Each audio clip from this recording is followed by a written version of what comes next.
ठीक है, चलो मल्टी डायमेंशनल एरे, जैसे वन डायमेंशनल एरे क्या होता है, वन डायमेंशनल एरे रोज में वैल्यू को रखता है। तो हम किसी भी प्रोग्रामिंग लैंग्वेज में मल्टी डायमेंशनल एरे भी डिक्लेयर कर सकते हैं। मल्टी डायमेंशनल एरे यानी कि अब हम वैल्यू को एक नहीं दो डायमेंशंस में या तीन डायमेंशंस में स्टोर करके एक्सेस कर सकते हैं। तो मल्टी डायमेंशनल एरे मतलब जिसमें एक से अधिक डायमेंशंस हो। तो वन डायमेंशनल एरे में एक डायमेंशंस होता है, बट मल्टी डायमेंशनल एरे में मल्टीपल डायमेंशंस होता है। तो बेसिकली मल्टी डायमेंशनल एरे जो हमारा होगा वो हम दो तरह का डिफाइन कर सकते हैं, 2D array and 3D array. दो तरह से मल्टी डायमेंशनल एरे को हम लोग यूज कर सकते हैं। तो सबसे पहले अब हम लोग देखते हैं 2 डायमेंशनल एरे। तो 2 डायमेंशनल एरे क्या होता है, एक ऐसा एरे होता है जो एक टेबुलर अरेंजमेंट है डेटा का। टेबुलर जैसे हम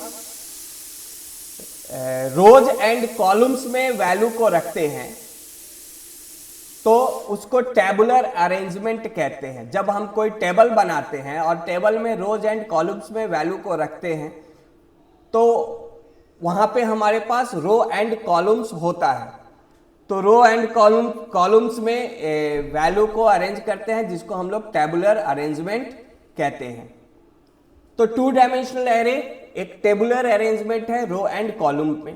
हम इसको ये भी कह सकते हैं कि 2 डायमेंशनल एरे जो है वो एक्चुअली में एक एरे ऑफ 1 डायमेंशनल एरे है।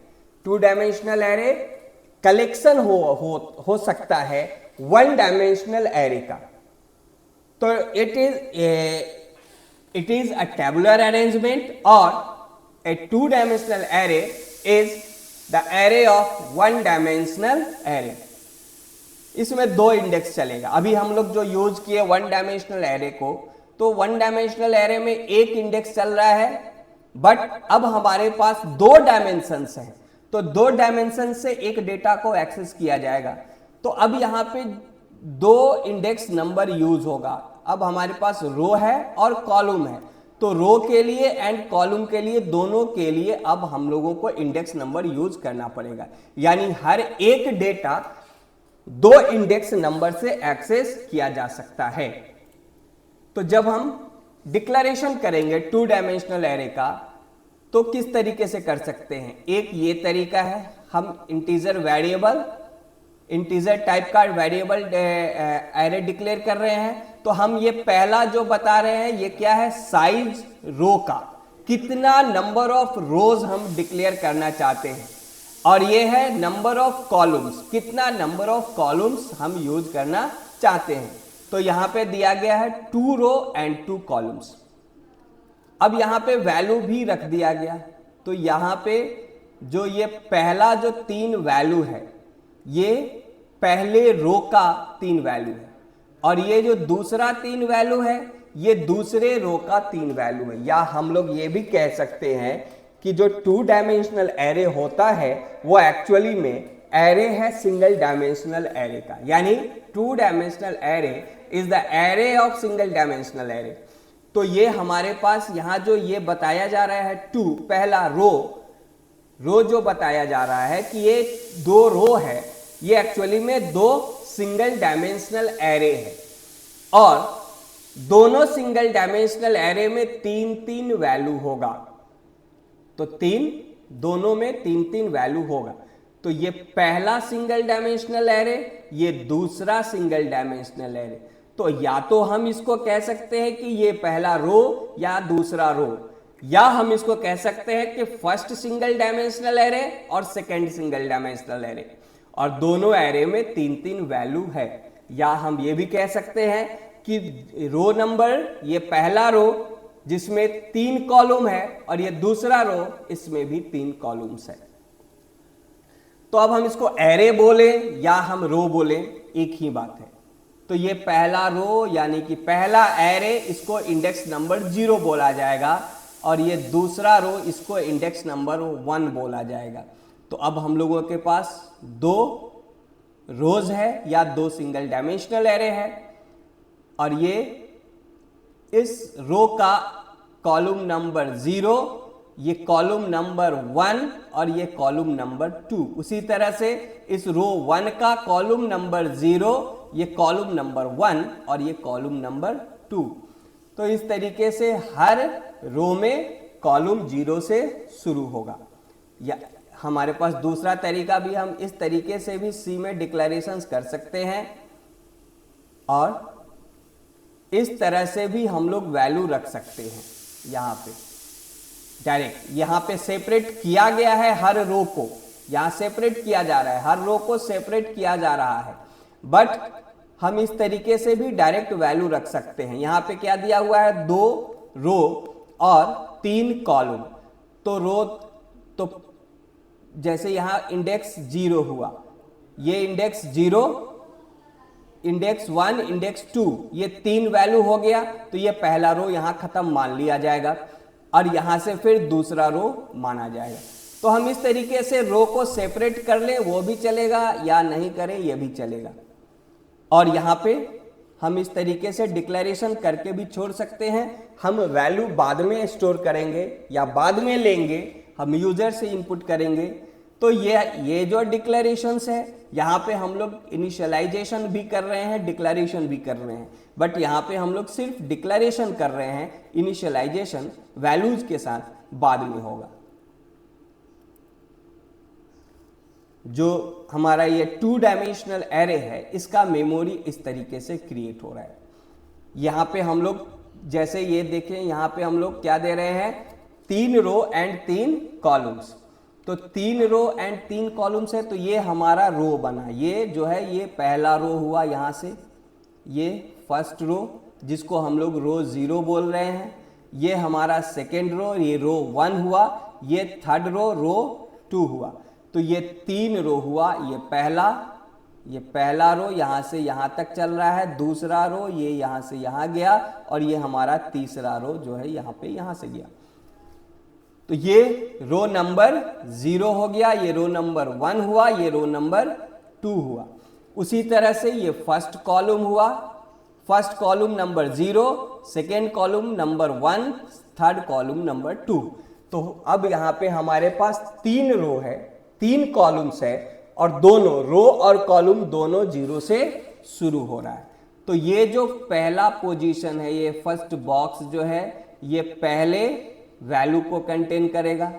तो इस पोजीशन को कैसे हम एक्सेस करेंगे? तो एक्सेस करने के लिए हम हमारा जो एरे वेरिएबल है उसको यूज करेंगे, और ये रो नंबर 0 और कॉलम नंबर 0, तो ये फर्स्ट पोजीशन हमारा एक्सेस होगा। उसी तरह से रो नंबर 0 और ये column number 1, row number 0 and column number 2, तो ये हमारा पहला रो का सारा डेटा कैसे एक्सेस होगा? रो 0 देंगे, कॉलम 0, 1, 2 से आगे बढ़ रहा है, तो जहां तक कॉलम खत्म होगा वहां तक पूरा ये चलना चाहिए।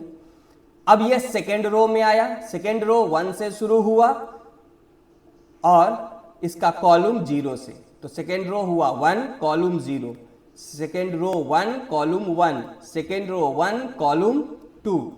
उसी तरह से थर्ड रो 2 कॉलम 0, 2 1 2 2। तो हर एक बॉक्स को या एक सेल को एक्सेस करने के लिए अब हम लोगों को 2 इंडेक्स यूज करना है, एक रो के लिए और एक कॉलम के लिए। अब यहां पे जैसे वैल्यू रखा गया, ये फर्स्ट रो का वैल्यू है। फर्स्ट रो में हमारा जो भी वैल्यू है इस तरीके से मेमोरी में स्टोर हो रहा है। तो जैसे यहाँ पे हमारा पहला रो है, ये पहला रो यानी कि रो नंबर 0, रो नंबर 0 यानी कि ये वाला रो, इस रो में डेटा रखा जाएगा, ये तीनों। तो ये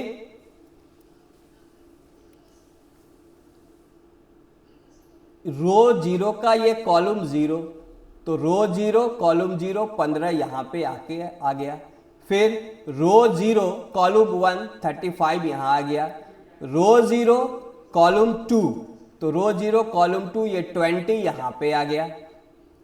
तो ये पहले रो का तीनों कॉलम में ये डेटा, ये 3 डेटा आ गया। हमारे पास 3 रो और 3 कॉलम है, तो पहले रो का यानी रो नंबर 0 का तीनों कॉलम पे डेटा आ गया। अब ये जो डेटा है ये दूसरे रो का डेटा है यानी रो नंबर 1 का डेटा है। तो रो नंबर 1 के इंडेक्स 0 पे कॉलम 0 पे 21, रो नंबर 1 के कॉलम 1 पे 25 और रो नंबर 1 के कॉलम नंबर 2 पे 19।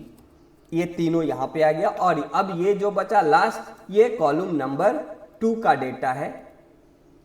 यहां पे कॉलम नंबर 2 का ये सारा डेटा आ गया। तो इस तरीके से हर एक डेटा मेमोरी में इस तरीके से स्टोर होगा 2 डायमेंशनल एरे की मेमोरी में। अब अगर हम इन सारे वैल्यूज को एक्सेस करना चाहते हैं तो सारे वैल्यूज को एक्सेस करने के लिए अब हम लोगों को जो लूप यूज करना होगा तो अब हमें 2 लूप यूज करना होगा, एक रो के लिए और दूसरा कॉलम के लिए। तो यहाँ पे जैसे हम लोग देख सकते हैं इस प्रोग्राम के अंदर कि हम लोगों को जो वैल्यू एक्सेस करना है, जैसे हमारा यहाँ पे बन रहा है 3 रो 2 कॉलम्स। तो हमारे पास 3 रो है, पहला रो, दूसरा रो एंड तीसरा रो, और तीनों में 2-2 कॉलम्स है। तो अब हम 2 लूप का यूज करेंगे। तो हमारा काम कैसे हो रहा है, जैसे हम रो नंबर 0 पे हैं तो हमारा ये 0 1 2 तीनों कॉलम एक्सेस हो रहा है।